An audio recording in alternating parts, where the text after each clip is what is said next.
Hello everyone, आपने बिल्कुल सही थंबनेल पे जो है पढ़ के क्लिक किया है। आज मैं आपको घनाभ से रिलेटेड सभी चीज़ निकालना मैं आपको सिखा दूंगा। सबसे पहले आप घनाभ का टोटल फार्मूला एक बार देख लीजिए।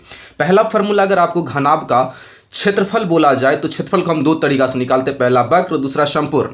अब देखिए, पहला वक्र होता है, तो अगर आपसे वक्र पृष्ठीय पूछा जाए कि घनाभाकार आकृति का वक्र पृष्ठ क्षेत्रफल क्या होता है, तो आप बहुत ही सिंपल सा जवाब दीजिएगा 2h into L plus B. आपको शो हो रहा होगा। या आपसे पूछा जाए वक्र के जब कमरे के चारों दीवार का क्षेत्रफल घनाभाकार आकृति का, तो वो भी होता है 2h into L plus B. अब देखिए, घनाभ का संपूर्ण पृष्ठीय क्षेत्रफल बोले या कुल पृष्ठीय क्षेत्रफल बोले, वो क्या होता है 2 into L B plus B H plus H L. अब घनाभ का आयतन पूछेगा तो क्या होगा, तो होता है एल गुने बी गुने एच, मीन्स लंबाई गुने चौड़ाई गुने ऊंचाई। और घनाभ का विकर्ण पूछा जाए तो √100 लंबाई स्क्वायर प्लस चौड़ाई स्क्वायर प्लस ऊंचाई स्क्वायर। ये फॉर्मूला आपको याद रहेगा, टोटल चीज आप निकालना तुरंत सीख जाएंगे। सबसे पहले देखिए, घनाभ का फिगर हम दो तरह से ड्राइव कर सकते हैं, एक स्टेप से और एक जो है स्टेप से। आपको जो अच्छा लगे आप वो जो है सिंबल यहाँ पे जो फिगर बना सकते हैं। घनाभ में खासियत ये है कि उसका लंबाई चौड़ाई और ऊंचाई तीनों अलग अलग होता है, एक हो ही नहीं सकता है, तब जो है वो घन बन जाएगा अगर एक हो जाएगा इक्वल तो। और घनाभ में जो है 6 सतह होता है, छेऊ का छेऊ आयताकार होता है, इसीलिए इसमें लंबाई चौड़ाई और ऊंचाई तीनों अलग अलग होगा। अब देखिए, अगर मान के चलिए हमें जो है घनाभ का दे दे लंबाई 4, चौड़ाई 3 और ऊंचाई 2, ठीक है, मीटर में मान लीजिए कि सब मीटर में है, तब जो है हम सवाल को कैसे बनाएंगे कि इसमें हमें कह दिया जाए कि एक घनाभाकार आकृति है जिसका लंबाई 4 मीटर, चौड़ाई 3 मीटर और ऊंचाई 2 मीटर, इसका जो है क्षेत्रफल निकालिए। पहला सवाल हमें दे दिया जाए संपूर्ण क्षेत्रफल। संपूर्ण क्षेत्रफल, घनाभ का संपूर्ण क्षेत्रफल क्या होगा, बहुत ही सिंपल होता है इसका formula 2 into L B plus B H और प्लस अच्छा, इतना करने के बाद आपको बहुत ही सिंपल धैर्य से जो है इसमें वैल्यू आपको पुट करना है। एल का वैल्यू कितना है, यहाँ पे एल का वैल्यू है 4 इंटू बी का वैल्यू कितना है 3 प्लस, यहाँ पे इसको दशमलव नहीं समझना, आपको इसको इंटू समझना है, प्लस बी का वैल्यू कितना है 3 इंटू एच का वैल्यू कितना है 2, ठीक है, और यहाँ पे फिर प्लस एच का वैल्यू 2 और इंटू एल का वैल्यू 4। अब L का मतलब होता है लेंथ मतलब लंबाई, B का मतलब होता है ब्रेथ मतलब चौड़ा, और H का मतलब होता है हाइट मतलब ऊंचाई। अब देखिए आगे क्यों रहेगा ही, 4 तिहाई के 12 प्लस 3 दूनी के 6 और 2 चौका के 8। इतना करने के बाद आपको सबसे पहले अंदर का काम कर लेना है।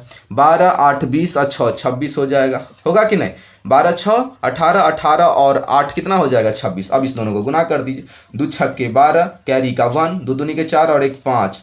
मीटर रहेगा तो मीटर और स्क्वायर लगाना आपको नहीं भूलना है। जब भी क्षेत्रफल निकाले, चाहे वक्र निकाले चाहे संपूर्ण निकाले, आपको ये लगाना ही है। अब इसी में कह देता, इसी का जो है संपूर्ण तो निकाल लिए, अगर वक्र या पार्श्व क्षेत्रफल बोलता निकालने के लिए, पार्श्व का मतलब समझते हैं, मैं आपको समझाता हूं। ये देखिए यहाँ पे ये जो आपको डिब्बा दिखाई दे रहा है, ये जो है घनाभाकार होता है, ठीक है। तो संपूर्ण का मतलब क्या होता है कि मतलब टोटल सतह का क्षेत्रफल 1 2 3 4 5 और 6, मतलब चारों साइड और ऊपर और नीचे दोनों मिला के जो होता है उसे हम कहते हैं संपूर्ण या कुल क्षेत्रफल।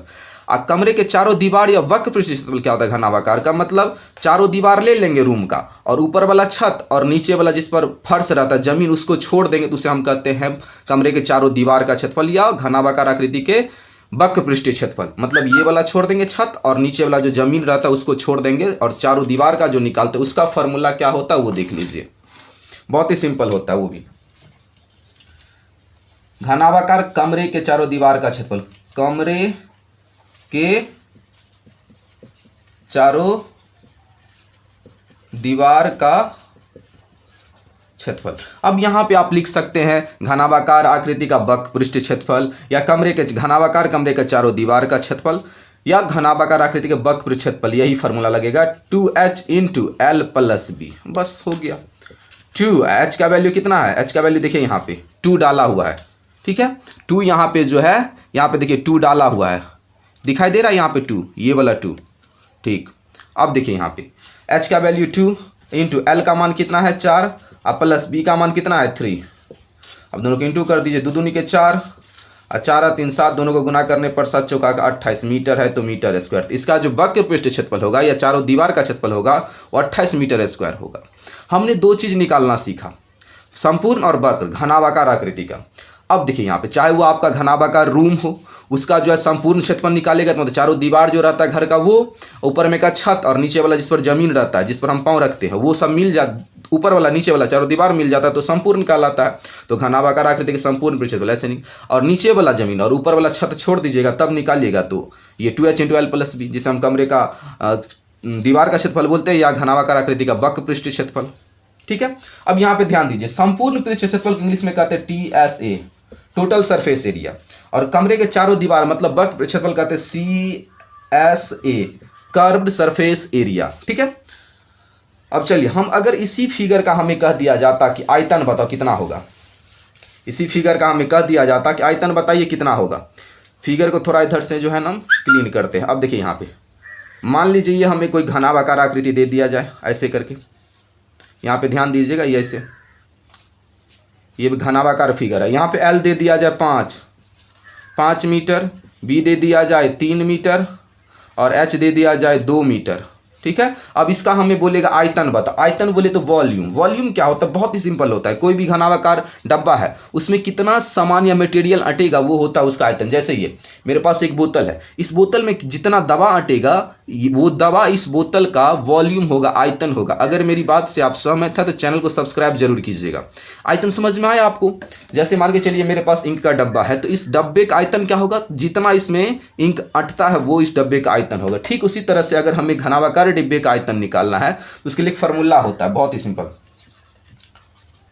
घनाभ का आयतन या घनाभाकार डिब्बा रहेगा तो आप लिखिए घनाभाकार डिब्बे का आयतन क्या होता है, बहुत ही सिंपल होता है, L × B × H, मतलब लंबाई गुने चौड़ाई गुने ऊंचाई। यहाँ पे दशमलव नहीं, इसे गुना समझना है। L का वैल्यू कितना है 5 × B का वैल्यू कितना है 3 × H का वैल्यू कितना है 2। अब सबको गुना 5 दिया के 15, 15 दूनी के 30। और जब भी आयतन निकालेंगे तो मीटर तो रहेगा ही, आयतन में हमेशा क्यूब लगता है। 30 मीटर क्यूब जो है इस घनाभाकार डिब्बे का आयतन होगा। आई होप आपने जो है आयतन निकालना सीख गया होगा।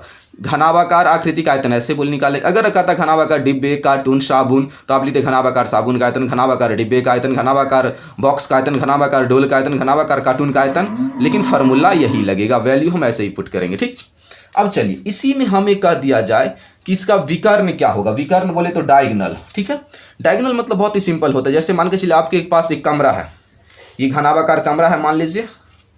ठीक है, तो विकर्ण का मतलब होता है किसी भी आकृति का विकर्ण वो लंबाई होता है जो उस रूम में या उस आकृति में सबसे लंबा रेखा बनाएगा।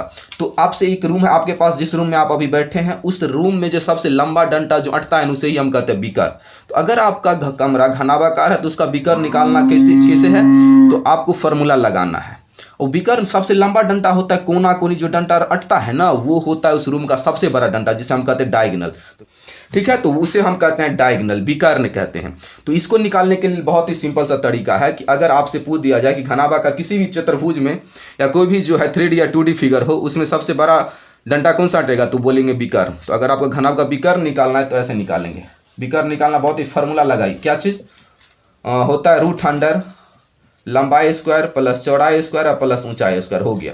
लंबाई का वैल्यू रख दीजिए, लंबाई है 5 तो 5 का स्क्वायर, चौड़ाई का वैल्यू है 3 तो 3 का स्क्वायर और ऊंचाई का वैल्यू है 2 2 का स्क्वायर। तो 5 × 25 आप प्लस 3 तिहाई के 9 आप प्लस 2 दूनी के 4, सबको ऐड करने के बाद कितना हो जाएगा 9 4 13 13 5 18 2 और 1 3 38 मीटर जो है विकर्ण का लंबाई होगा। आई होप ये वीडियो से आप जो है कुछ नया जरूर सीखे होंगे। अगर वीडियो पसंद आ रहा है तो चैनल को जो है लाइक कीजिए और चैनल पर नया तो सब्सक्राइब जरूर कीजिएगा। Thank you so much.